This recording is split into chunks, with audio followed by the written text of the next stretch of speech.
Les taureaux sont gourmands. Les taureaux aiment l'argent. Les taureaux savent maîtriser leur compte en banque. Ils peuvent trouver les meilleures assurances. C'est ce qu'on peut entendre quand on commence l'astrologie. Il faut toujours se poser la question d'où sortent ces critères, d'où sortent ces mots-clés. Sont-ils justifiés ou pas? Vous êtes sur ma chaîne, Des Abysses aux étoiles. Et je vous propose aujourd'hui de comprendre l'énergie du taureau en moins de 10 minutes.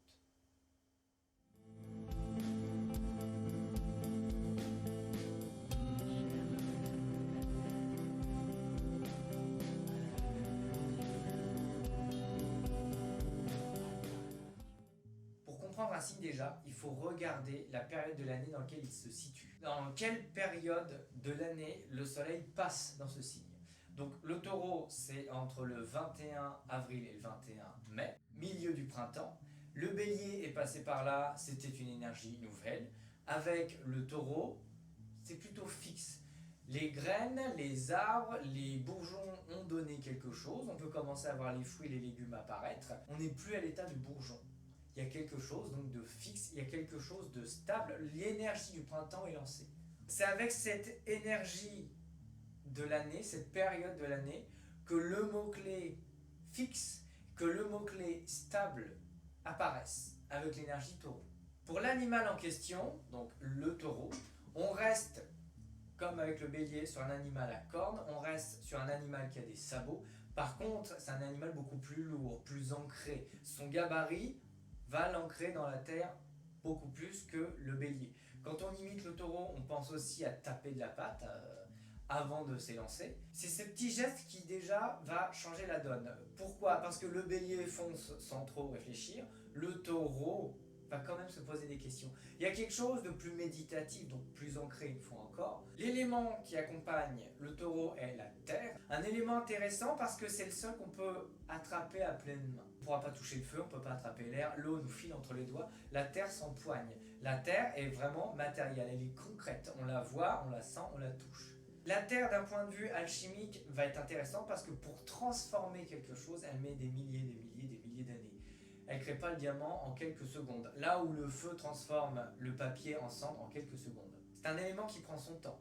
L'arbre s'enracine lentement pour prendre de la hauteur. Donc d'un point de vue temps, c'est le présent. C'est la terre du présent qui accompagne le taureau. Vivre l'instant présent. Il y a un aspect au corps qui commence à apparaître. Et on va préciser pourquoi. Puisqu'on parle de corps, quelle partie du corps représente le taureau sur l'homme zodiacal? C'est le cou. Le cou, si on y prête attention, va être assez intéressant parce que c'est une partie assez petite qui va relier la tête à tout le corps, qui va relier donc l'esprit, la réflexion, la pensée, la tête, avec toute la mécanique du corps. Le cœur marche tout seul, on n'y prête plus attention. Les poumons, même chose. Il y a quelque chose de très mécanique qui va nous permettre de mettre en mouvement. Le cou relie donc la pensée, la tête, mise en mouvement par le corps. Une partie infime qui va relier beaucoup de choses. Pour ce qui est de la planète, c'est Vénus qui va accompagner et être à domicile dans le signe du taureau. Vénus, astronomiquement parlant, est une planète proche de nous, avec Mars. Mais Vénus est la planète la plus chaude du système solaire, qui nous ramène à la température, qui nous ramène au corps. Parce que dès que j'ai honte, automatiquement, cette sensation de honte se retranscrit par le corps, je vais rougir. Quand je suis en colère, même chose. Les sensations, les pensées se retraduisent automatiquement par le corps. Le corps traduit ce que la pensée vit sur le moment présent. Corporellement, on vit nos émotions, nos pensées. Et d'un point de vue mythologique, pour approfondir le symbole qu'incarne Vénus, donc on va se rappeler que pour les Grecs, c'est Aphrodite. Aphrodite, c'est souvent, on dit que Aphrodite est la déesse de l'amour et de la beauté, c'est vrai, mais il y a quelque chose d'important qu'on oublie qu'Aphrodite, c'est la déesse de l'amour et de la rencontre des corps. Et il faut se rappeler qu'Aphrodite est accompagnée d'une autre divinité qui est Eros, qui va donner le mot érotisme. Eros va devenir Cupidon pour les Romains. Donc ce dieu va être assez important pour nous aider à comprendre l'énergie taureau et vénusienne taureau. Eros peut donc créer l'amour, la passion, le désir avec ses flèches en or, mais il peut aussi créer le dégoût de l'autre, l'aversion avec une flèche de plomb. On peut être condamné à ne jamais aimer. Eros lance la flèche d'or et Aphrodite continue le travail.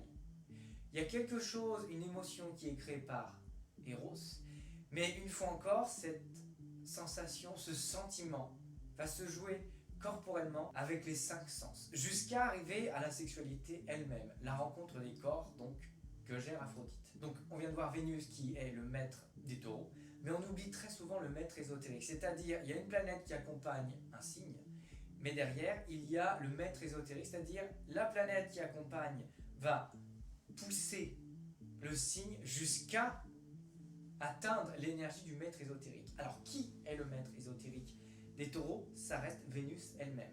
Mais quel aspect de Vénus va nous intéresser cette fois-ci? Toujours avec Aphrodite, la mythologie va nous aider à comprendre par l'histoire de Pygmalion et Galatée. Pygmalion, un sculpteur, qui va créer une figure, une sculpture, et en tomber amoureux. Il va donc la nommer Galatée. Et un jour, il va faire les rituels à Aphrodite et lui demander de pouvoir vivre cet amour avec sa création.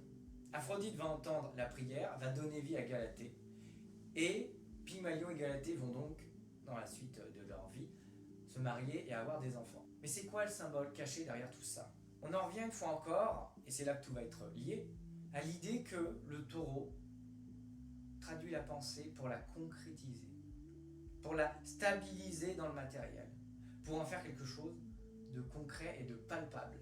Vénus nous rappelle qu'on est capable d'être créateur. Matériellement, donc, comme nous rappelle l'énergie du taureau, pour créer quelque chose de palpable, donc que ce soit comme Pygmalion par la sculpture, mais on peut pousser le concept avec la peinture, on peut pousser le concept avec un crayon, une feuille de papier, avec la brique, avec laquelle on va créer une maison, donc l'architecture, toutes ces créations. La pensée, la tête lance l'élan créateur, et il y a une transition avec le coup qui va amener cet élan créateur, cette pensée, ce brouillon immatériel en quelque chose de palpable, de concret.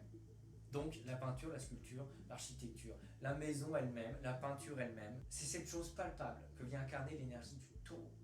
Donc si on pousse le concept encore plus loin, on commence à arriver donc à la pureté du signe. Si on sort du conditionnement de notre société, qu'on arrive sur le mot matériel, le matériel hors conditionnement, ça va beaucoup plus loin qu'un salaire fixe, qu'une maison et qu'une grosse voiture. Si on sort de l'idée d'avoir une grosse maison et la meilleure assurance, qu'est-ce qu'il y a de plus matériel dans notre incarnation? C'est le corps lui-même. Le corps qui va nous permettre de créer. Le corps qui va nous permettre de rendre hommage à nos pensées et à nos créations, en les faisant vivre matériellement. Et si on pousse le concept et qu'on se rappelle qu'Eros et Aphrodite accompagnent le taureau, c'est de pouvoir aimer. Aimer avec nos sensations, nos émotions, et corporellement dire à l'autre « je t'aime », et fusionner les corps pour créer la vie elle-même. On est loin de ce conditionnement matériel, c'est-à-dire, puisque j'ai un salaire fixe, puisque je peux payer mon appart, mon loyer, mes assurances, mes voitures, on peut faire un gosse parce que on a les moyens financiers pour le faire. En dehors de ça, si on touche la pureté du taureau, on sort de cette idée matérielle d'argent. On arrive sur la vie, dans le sens sacré. C'est-à-dire, je t'aime, et ensemble, si tu m'aimes en retour, on va créer la vie. On est loin de l'idée de faire un enfant, on crée la vie ensemble. Donc on est capable de créer une éducation. On est capable de créer une personnalité sur des bases fixes et stables. Eh bien écoutez, cette vidéo touche à sa fin. Donc j'espère que ça vous a permis de revoir les choses en revenant à la source même de l'énergie d'un signe. Je vous remercie sincèrement si vous êtes arrivé jusqu'à cette fin de vidéo. Sur ce, je vous souhaite une agréable journée. Je vous dis à très bientôt. Merci à vous.